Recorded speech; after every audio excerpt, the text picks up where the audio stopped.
ओम श्री शुद्ध भैरवा नामा.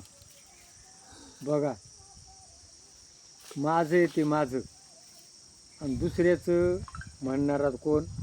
धृतराष्ट्र. आता धृतराष्ट्र कसा होता? आंधळा होता. आता राजेवर कोणाला बसवायचं? आंधळ्याला का चांगल्याला?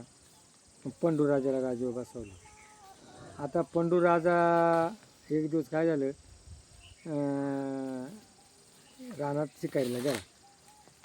शिकारीला गेल्यानंतर त्याने काय केलं, एक हरणाला मारलं. आणि त्या हरीने ना, हरीण आणि नर दोघं संभोग करत होते.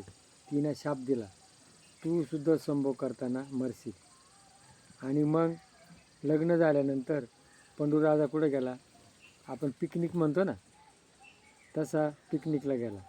आणि तिकडे तो त्यांना माद्री संघ, त्याला शाप होता आणि माद्री संघ संभोग केला आणि तो मरण पावला.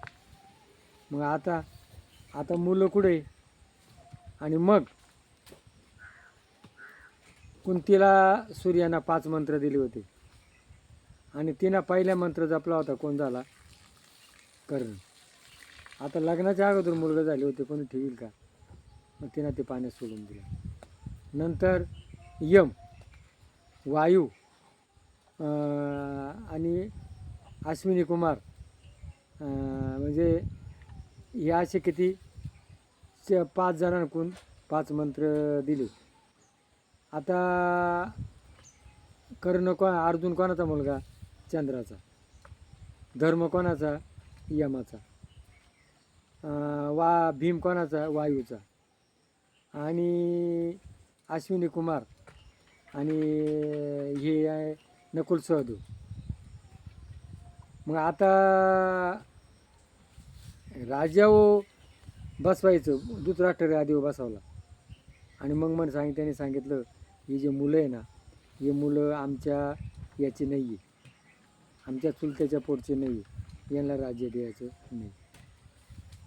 आणि मग ते काय म्हणा, आम्हाला 5 गावं तरी द्या बा. 5 गावं देण्याकरता कृष्ण शिष्टाई करायला गेला होता. आज दुर्योधनानं काय सांगितलं, सुईच्या टोकावर मिळेल एवढं तुम्हाला राज्य मिळणार नाही. 5 गावाचा विषयच नाही. आता कृष्ण कोण होता? त्यांचा आत्याचा मुलगा होता. आणि मग तू आता आमच्यात भाग घेऊ नको म्हण.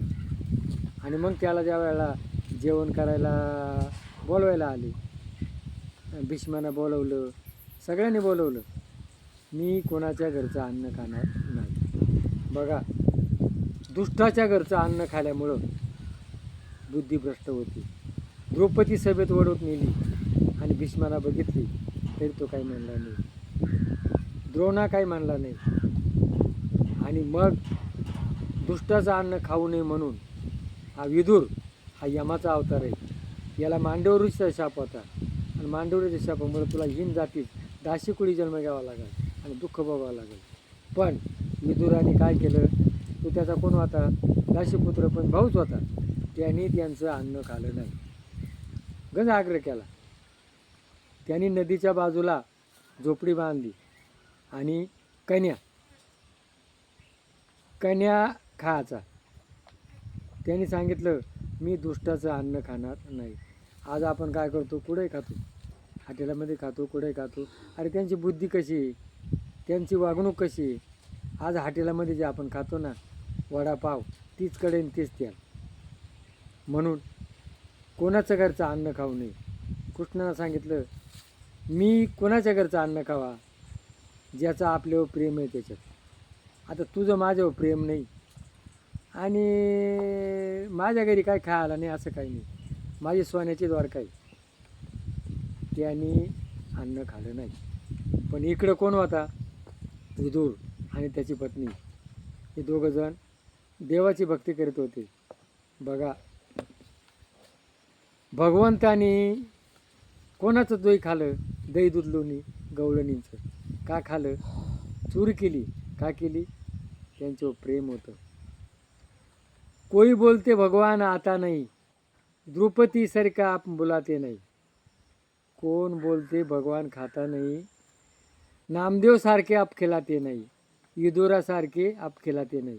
विदुराच्या घरी काय केलं? कन्या खाल्या. आणि मग भगवंत ज्यावेळेला रथातून बसून आला आणि मग दोघं नवरा बायको होते, अरे आपल्या झोपडीमध्ये भगवंताला आपण कसं घ्यायचं आणि त्या काय आपल्या का आला. आणि बघा भगवंत आला, यांना भान नाही राहिलं. यांनी त्यावेळेला काय होतं, गादी पलंग नव्हते, गवताचं आसन करायचं, तृणासन. आणि त्या तृणासनावरती भगवान बसले. आता काय द्यावा भगवंताला. भगवंताला देण्याकरता भगवंताने सांगितलं, अरे त्या कन्याशी गेले ना बात. बघा भगवंतानी इदुराच्या काय केल्या, कन्या, त्या कन्या त्यांनी हातानं घेतल्या आणि आवडीनं खाली. आई का महिमा आवडीची, बोरे खाय भिलनीची. भिलनीचे बोरं भगवंतानं आवडीनं खाली आणि लक्ष्मणांना फेकून दिली. त्याला शक्ती लागली आणि तेच फेरलेले बोरं जिथं उगले होते त्या बोरीचा पाला आणि तोच लक्ष्मणाला पाजला. तीच संजीवनी. बोरीचा पाला, गुरतुल्याचा पाला, बोरांडीचा पाला हे जर एकत्र करून जर बांधले ना, पिलं ना, तर जखम बरी होती आणि रक्त वाढतं, मूर्छना नाहीशी होती. म्हणून बोर ही आपला कोण, सुखमुनी. सुखमुनी काय खायचा, बोरं खायचा, म्हणून त्याला काय म्हणायचे, बद्री. सुखाला दुसरं नाव काय, बद्री. आणि मग भगवंतांना त्या कन्या खाल्या. बघा भगवंताला काय लागती, भावभक्ती. ना आपण भगवंताला काय देतो, आपण व्यापार झाला आहे आज. भगवंताला काय, बकरू कापील, कोंबडं कापील, पूजा घालील भगवंतांना, अरे त्याला काहीच नाही. देव काचा भुकेला आहे, भावाचा. देवाला काय पाहिजे, भाव. जगामध्ये प्रेम, आय लव यू मुख्य मानले गेले म्हणजे प्रेम. बघा आजच्या मुली आहे ना, नवरा करताना काय म्हणतात, नोकरी पाहिजे, शेती पाहिजे, एकटा पाहिजे. आणि जो हॉटेलचा वेटर आहे त्याच्या मागं पळून जातात. त्याच्यापाशी काय राहते, त्याच्यापाशी फक्त प्रेम राहतं, दुसरं काही नाही. पळून झाल्यामुळं की मुली इस्टेट बघती नाही, त्या काय बघतात, फक्त प्रेम बघतात. म्हणून जगात सर्वश्रेष्ठ काही प्रेम. तर देवाला प्रेमानं भक्ती करा, प्रेम द्या. कुटुंबामध्ये काय पाहिजे, आज कुटुंबामध्ये प्रेम राहिलं नाही, कोणाचं कोणावर प्रेम नाही. काय लोक मरती नाही म्हणून जगात. काय कुटुंबामध्ये नातेगोते सगळे, पूर्वी जे प्रेम होतं, आपुलकी होती, ती आज नाही. आज काय झालं, स्वार्थी, लोभ, इंजाय. आणि या स्वार्थापायी लोभामुळं माणूस काही करायला तयार होतो. म्हणून एक क्षणभंगूर स्वार्थ आहे, क्षणभंगूर सगळे. आणि क्षणभंगूर करता नाश करू नका. प्रेम प्रेम द्या, प्रेम घ्या. आईवडिलावर प्रेम करा. बघा बायकोना नवऱ्यावर प्रेम करा, नवऱ्याना मोठ्या बायको प्रेम करा, लहान्या भावांना मोठ्या भाव करा. आज बहिणी तुटून गेल्या का, स्वार्थापायी. बहीण भाऊ राहिला नाही. आणि बघा ज्यांनी इस्टेट घेतलं ते मेल्यानंतर काय संग नेणार आहे का, सांगा बरं. आजपर्यंत कोणा काय संग नेलं, सगळं कळतं आहे पण वळत नाही. आज माणूसही काय करतो, त्याला समजत आहे पण वळत नाही.